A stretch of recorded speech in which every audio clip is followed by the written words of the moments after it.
바다를 좋아하시나요? 그렇다면 혹시 바다의 어원을 아시나요? 바다의 어원은 바다에서 왔다고 합니다. 모든 물을 받아들인다는 뜻이지요. 그렇게 세상 모든 물을 받아들인 그곳에서 우리는 인간 세상의 지혜를 찾을 수 있습니다. 만약에 바다가 육지보다 높았다면 바다는 모든 물을 안을 수 없었을 것입니다. 그것이 기쁨이든 슬픔이든 고통이든 행복이든 모두 다 받아들여야 큰 물을 이룰 수 있는 것입니다. 오늘 소개할 책은 인생을 제대로 배우려면 바다로 가라고 말하는 프랑스 최고의 철학과 교수인 로랑스 드 빌레르의 책 모든 삶은 흐른다입니다. 삶의 지표가 필요한 당신에게 바다가 건네는 말을 들어보는 시간을 가져보겠습니다. 삶이라는 바다 한가운데에서 그 어떤 폭풍우가 몰아치더라도 육지에 다다를 때까지는 절대 포기하지 마라. 바다는 인생이다. 파도처럼 넘실거리고 소용돌이치며 밀물과 썰물처럼 오르락내리락 하지만 곧 잔잔하게 빛을 담아 환하게 빛나는 것. 우리의 삶도 그렇게 소란하게 흐른다. 바다는 인생이다. 그것도 무한으로 이어지는 인생. 누구에게나 삶은 유한하게 단 한 번이지만 영원히 마르지 않고 사라지지 않을 바다를 보고 있으면 우리의 삶도 바다처럼 끊임없이 이어지는 게 아닐까 착각하게 된다. 인생은 멀리 떠나는 항해와 같아 길다면 길고 짧다면 짧은 인생이라는 항해를 제대로 하려면 주저하지 말아야 한다. 우리는 라벨과 분류에 저항해야 한다. 서로 솔직히 말하고 다른 사람들에게도 전달해야 할 메시지가 있다. 어떤 인간도 항상 똑같은 모습으로 있지 않고 성향도 평생 똑같지 않다. 우리 인간은 상품처럼 하나의 특징만 갖고 있지 않고 살아있는 영혼으로서 항상 움직이고 변하는 존재다. 그리하여 스스로 자신을 가두는 고정된 이미지를 벗어나 상상보다 훨씬 대단한 존재가 될 수 있다. 우리에게는 우리 자신도 미처 모르는 모습이 있고 다른 사람들에게 비친 고정된 이미지에서 벗어날 수 있는 힘이 있다. 우리는 단순하게 착한 사람, 나쁜 사람, 무난한 사람, 까다로운 사람처럼 단 하나의 기준으로 단정지어 분류할 수 없다.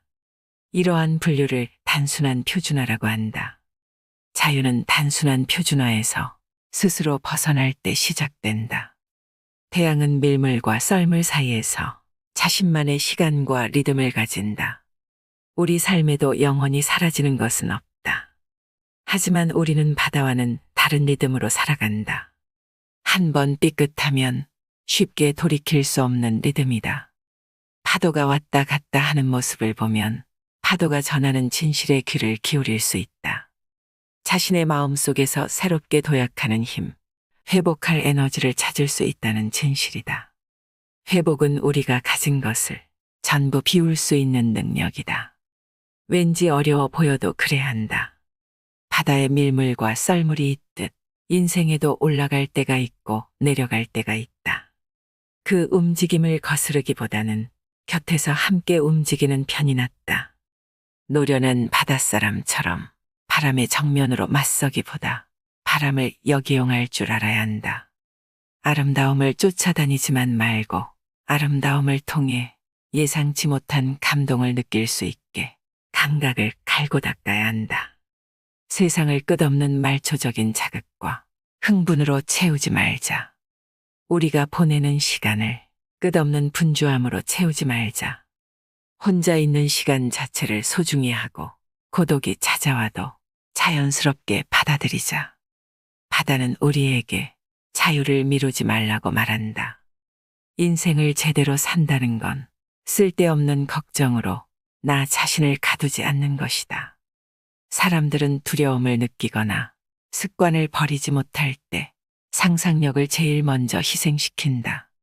단호한 태도를 유지하면 위험에서 스스로를 보호할 수 있다고 생각하지만 그렇지 않다. 과거에 갇히면 변할 수 없다는 논리와 같다. 무조건 문제를 피하고 익숙한 길로만 가려고 하면 안 된다. 더 넓게 바라봐야 하고 확실해 보이는 것도 의심해야 한다. 우리는 남에게 쉽게 조언하면서 정작 자기 자신은 제대로 평가하지 못한다. 왜일까? 우리는 가까운 것을 잘 보지 않기 때문이다. 그림의 얼굴을 가까이 대고 있으면 아무런 감흥이 생기지 않는다. 그러나 몇 발짝 뒤로 물러나서 보면 그림을 전체적으로 볼 수 있다. 단시간 동안 봐서는 안 된다. 상황을 제대로 진단하려면 여러 길을 상상해야 한다. 그래야 상황의 윤곽과 깊이, 숨겨진 의미가 드러난다. 바다와 태양이 우리에게 끝없이 전하는 말이 있다. 우리가 알고 있는 모습을 그대로 믿지 말라는 것이다. 인생의 고난은 언제나 찾아온다. 그때 나의 생을 살리는 건 신중함의 기술이다. 신중함은 두려워하는 마음도 소심한 마음도 아니다. 신중함 자체가 하나의 무기가 된다. 예측 불가능한 것 투성이어도 예측하는 능력, 확신할 수 있는 것은 아무것도 없으나 그 상황에서도 미리 앞을 내다보는 능력이 신중함이다. 삶은 당신에게 이미 주고자 하는 걸 모두 주었다. 마치 바다처럼 악행은 타협의 여지가 없다. 부당한 일을 당하고도 아무 말도 못하고 있으면 안 된다. 입을 다물 수밖에 없다는 생각을 버려야 한다. 이는 마녀 사냥이 아니라 무법지대를 밝히는 일이다. 바다 위 해적뿐 아니라 일상 속 해적에게도 인간의 시각으로 보면 쉬지 않고 움직이는 상어가 피곤할 것 같지만 상어는 계속 움직여도 피곤해 하지 않는다. 움직이는 것이 오히려 상어에게는 살아가는 방법이기 때문이다. 우리도 상어처럼 살아보자. 상어처럼 살려면 단기적인 시각에서 벗어나 도덕과 양심에 따라 살며 이익의 법칙만을 따르지 않아야 한다. 우리는 생각보다 수동적으로 살아간다. 다시는 안 하겠다고 하면서 어느 순간 똑같은 일을 또 반복한다. 하지만 새롭게 하고자 하는 의지가 있으면 관성에서 벗어나는 삶을 살 수 있다. 바다는 자신을 그대로 내보인다. 우리의 인생도 똑같다. 필요 이상으로 숨길 필요도 꾸밀 필요도 없다. 그저 있는 그대로 나 자신을 보이며 나아가면 된다. 지구상에 똑같이 생긴 섬은 없다. 모두 제각각의 특징을 가지고 있어서 특별하다. 사람도 마찬가지다. 우리는 각자 세상에 하나뿐인 대체될 수 없는 존재다. 누구도 나와 똑같지 않고 나도 누군가를 완벽하게 모방할 수 없다. 나는 나일 뿐이다. 파도처럼 인생에도 게으름과 탄생, 상실과 풍요, 회의와 확신이 나름의 속도로 온다. 실제로 먼 바다에 나가려면 용기가 필요하다. 마찬가지로 구속과 의무, 다른 사람들의 시선과 말에서 자유로워질 때도 용기가 필요하다. 고개를 들어 더 먼 곳을 보면 그동안 우리가 얼마나 많은 것에 갇혀 있었는지 알게 된다. 삶에 전혀 도움이 되지 않는 근심 걱정, 짓누르는 목표, 부담되는 인간관계가 그렇다. 시간은 결코 영원하지 않다. 그러니 낭비해서는 안 된다. 남들에게 끌려다니고 인생에서 그다지 중요하지 않은 것 때문에 시간을 빼앗기지 않아야 한다. 바다는 계속해서 방문자를 기다리는 심연의 박물관이다. 거짓은 대체로 나쁘지만 자기 자신에게 거짓을 말하는 것이 가장 최악이다. 자기 자신을 속이면 결국 다른 사람을 기쁘게 하거나 다른 사람을 이기기 위해서 자신의 모습을 거짓으로 포장하고 그 거짓된 모습을 자신의 진짜 모습이라고 믿고 받아들이게 된다. 진정한 자아를 버리고 만들어진 자아, 남을 유혹하기 위해 가공해 만든 자아를 선택하는 것이다. 앞으로 필요한 것이 무엇인지 계획하는 것도 중요하지만 이미 가진 것을 계속 음미하는 것도 중요하다. 나중에 없어지고 나서 얼마나 중요했는지 깨달아도 소용없다. 우리 모두 마음속에 희망을 품고 있다. 실망하고 싶지 않아서, 물러나고 싶지 않아서 희망을 품는다. 등대가 굴복하는 걸 받는가. 바람이 때리는 뺨을 맞고 바다가 날리는 주먹질에 몸을 떨지라도 등대는 절대 굴복하지 않는다. 바다는 파도가 오지 않도록 막거나 무리하지 않는다. 바꿀 수 없는 건 바꾸려 하지 않고 다가오는 건 그대로 받아들인다. 바다가 주는 기쁨을 완전히 느끼려면 시간을 여유롭게 보내야 한다. 빈 시간을 가질 수 있어야 한다. 보고 느끼고 듣고 만지는 것으로 만족하자. 사진을 찍고 수익을 생각해서는 안 된다. 바다의 운명은 끝없이 돌아가는 운명의 바퀴와 같다. 운명의 바퀴는 우리의 삶에 좋은 일과 나쁜 일, 성공과 실패를 가져다 준다. 인생이란 한순간이고 확실한 것은 아무것도 없다. 편견과 왜곡된 생각에 갇혀버리면 세계관이 좁아지고 단순해진다. 경계를 넘게 해주는 재능이 있다면 그건 바로 호기심이다. 호기심 덕분에 우리는 편견을 극복할 수 있다. 이제 우리는 모험을 떠나 새로운 지식과 만나야 한다. 기존에 알고 있던 것을 다르게 볼 줄 알아야 하고 아직 가보지 않은 곳에 갈 수 있어야 한다. 파도는 예상보다 더 깊게 파고들고 더 멀리 밀려간다. 밀려갈 때는 영영 사라질 것처럼 보이지만 어느새 발밑에 와 있다. 우리 삶에 영원히 사라지는 것은 없다. 내가 이미 해버린 과거의 행동을 자꾸 곱씹고 후회하지 말자. 과거의 일의 미련과 환상이 남아도 이미 걸어온 길이다. 살아오면서 시행착오를 거친 과거의 순간을 앞으로 나아갈 길로 만들자. 그러면 과거의 일은 내 인생의 오점이 아니라 한 페이지가 된다. 바다는 같은 모습을 보이지 않는다. 오늘은 오르고 내일은 내린다. 바다를 보며 굴곡 있는 인생이 무조건 나쁘지 않다는 걸 배운다. 바다에게 거친 파도와 잔잔한 물결이 일상이고 필요한 것처럼 삶도 그러하다. 내게 자주 상처를 안겨주는 것이나 쓸데없는 근심에서 벗어나려면 굳은 결심이 있어야 한다. 힘을 빼고 스스로 재능을 낭비하는 것에서 벗어나기 위해서도 마찬가지다. 나에게 꼭 붙어 있는 신성한 닻은 역설적으로 가장 큰 자유를 안겨준다. 물결이 아무리 강해도 닻에서 떨어지지 않는다는 생각으로 얻을 수 있는 자유다.